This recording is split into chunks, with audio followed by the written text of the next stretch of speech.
Congratulations on your win. How are you feeling? I feel great. Yeah, it's just a blessing to be here.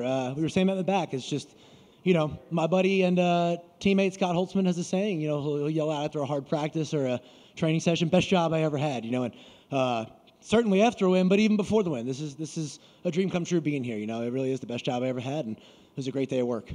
Is this kind of what you pictured for this fight? How it would go? Yeah, I mean, we didn't necessarily know we were going to get a finish. We were going to hunt a finish. Just put pressure on him, start to finish, and we knew something would have to give. It's always about my grappling style was like that when I competed in jiu-jitsu, and I think thanks to my coaching, it has also become kind of my fight style. It's just corralling my opponent and trying to make them make a decision and have either option kind of be good for me. So it was just put the pressure on him and see where it goes. But we knew how durable Carl was. Just from his record, I don't think he's ever been finished or anything like that. And he did prove that. Obviously we got the finish kind of in a weird way in short time in the second round. But he was super durable and he was fighting to stay in the fight. So a ton of respect for him too. Was there anything about him that surprised you? Oh yeah, he hand fought really well. I knew he was a good grappler. And we knew he had good defensive grappling, but there was a couple times where I was under the neck, and that's kind of where you find out about your opponent, what kind of fight it's going to be, is if they concede a little bit, maybe look for a way out. And like I said, he was fighting back in the fight, so huge respect to him and his team, and for taking. I know he had a fight scheduled, but to take a fight on 1 week notice in the UFC is, my family doesn't need if he doesn't come in there and step up too. So much respect to him. It takes two in this game.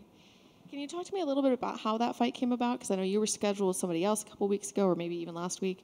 Can you talk to me a little bit about that, how that happened? Yeah, we had a real tough fight scheduled with Benoit Saint Denis. Almost 4 months out, we got the news. So we were prepping for a long time. And, he had a post on Instagram, and my manager told me he had injured himself. And, he was devastated. He couldn't fight from how I read it, and much respect to him. But, we didn't hear anything for a couple weeks about a replacement. So we were training for it. And then it was Monday of fight week, and we didn't hear anything, really. We were still waiting.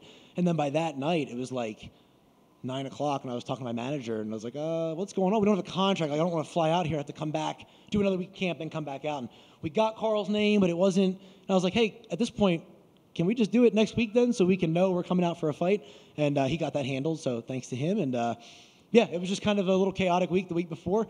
But, we adapt. And I just got back into camp the next day and got in the car, drove up to Jim O, which is 4 hours away. I was doing my camp, away from home largely. And we just carried on. Our head coach is the best at that, is making adjustments, whether we have an injury or a change in opponent or, a dietary need. He's the front-end guy, and he preps us to be ready for anything. So a huge shout-out to Jeff Jimmo as well. Do you prefer having a fight 4 months in advance like that, or do you kind of like that you don't have to sit around and think about someone for so long? You can just go in a week later. Which one do you prefer? That's a great question, because I think it's a double-edged sword. You like to prep for somebody, of course, but I would be lying if I said it wasn't a nice change of pace to have a new name. I spent 4 months thinking about Saint Denis, and we got some fresh blood in there at the last minute. So it keeps things interesting, and then it lets you go back to worrying about yourself, because we know Carl's game a little bit, but that video is not current, and it's not under the pressure of the UFC. You don't know how he's going to perform. So, it's nice to get a change of opponent. We focus on us largely anyway. It's a couple of things.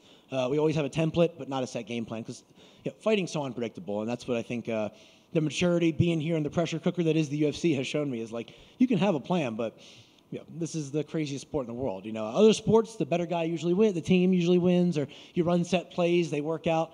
Fighting is crazy. It's two guys in there, and, if he decides he's a flying knee guy today, my whole night could change. So, we have that maturity of focusing on us largely. And having spent 4 months thinking about that one opponent, is that a fight you actually want, or at this point are you moving on from that?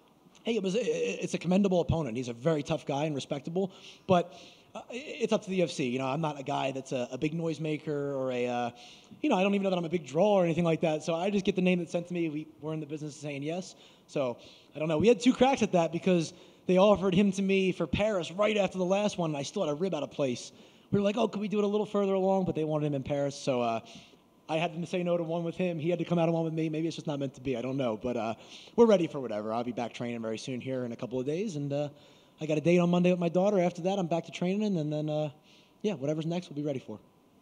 And when do you want to get back in there? Yeah, whenever. I mean, as long as I'm healthy. I feel good right now. Let the adrenaline wear off. We'll see. But whenever they say. I've had these long layoffs between fights. I don't know if that's necessarily ideal. It just seems to be the way it's been going. But I'm a guy that likes to stay active. So we do have a little one on the way in July. So ideally not the end of June or early July. But, a month or two either side of that, I think we'll be all right. I have to talk to the wife. But, we're ready to go. This is what we do. This is my career. So I'm ready to work. Is this your first child? It's our second. Yeah, talk about a whole other battle. You think dealing with fighters is tough. Try telling a 2-year-old that she's not going to be the only one in the house anymore. So we keep telling her, and she keeps laughing it off like it's not real and saying, I'm not being a big sister. So we've got to find a way to ease that blow by the time July comes, because she's a hot mess, and she goes bop-bops too, so we have to make sure there's peace and she's not going bop-bops with the baby. So we've got to, ease the blow a little bit. I know this is like really far in advance, hopefully, but what if your daughters decide they want to fight? Would you encourage that?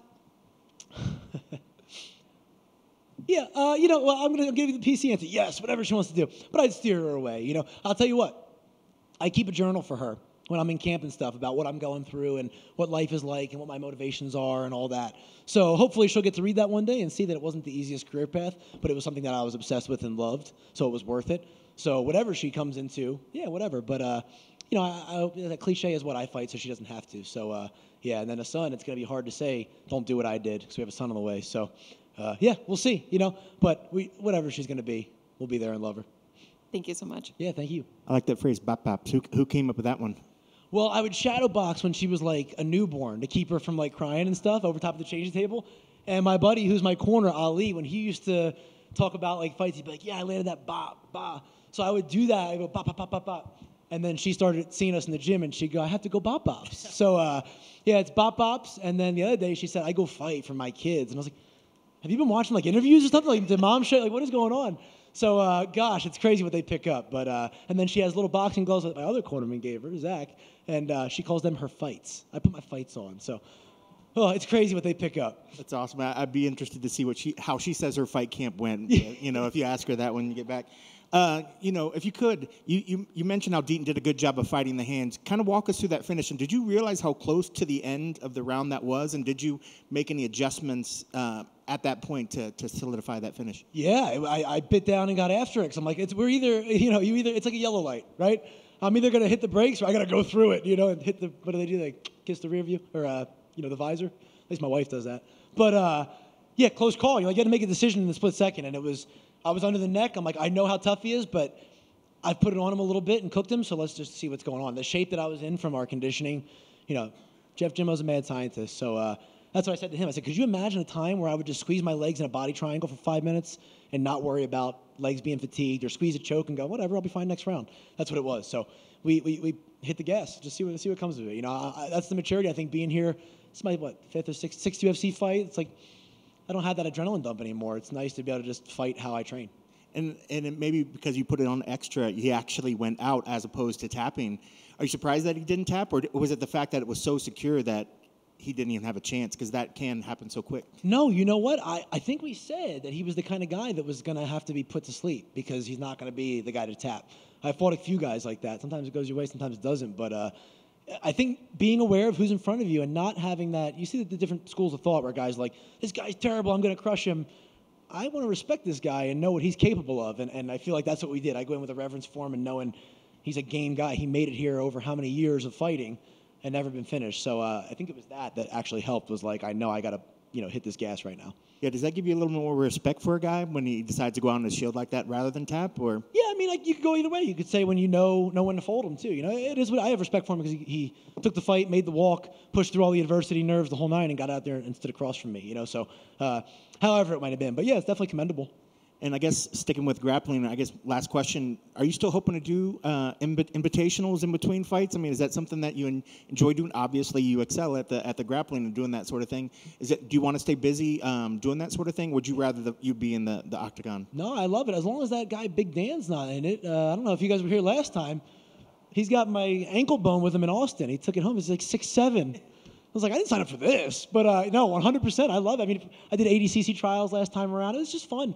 I love this game. This isn't my identity anymore. It's something I love. I made that switch, and it's made it a lot more fun. Grappling Cerrone, doing the invitationals, stuff like that. It's just fun to come out and compete. And, as I get a little older, I'm by no means old. I'm entering my prime. But just being on the mat with guys, going to tournaments with, up-and-comers and stuff, and being a part of it. I want to be like an ambassador for my teams, my network of people, and go out there and lead from the front, right? So instead of maybe going to coach guys at a tournament, I'll hop in. Why not? I love it. What's going to happen? My reputation's on the line. Who cares? Like, I love to do this, and that's something that I've really discovered the last couple of years again. So, yeah, it's one of those things. But I was bred like that, man. My lifelong coach, John Hassett, always pushed me to do stuff like that. So I just, he has that obsession, and I think I've carried that obsession into the sport. And I'll be doing this long after I'm in the UFC, and I'll be in a gym somewhere helping the next generation. So I'll compete.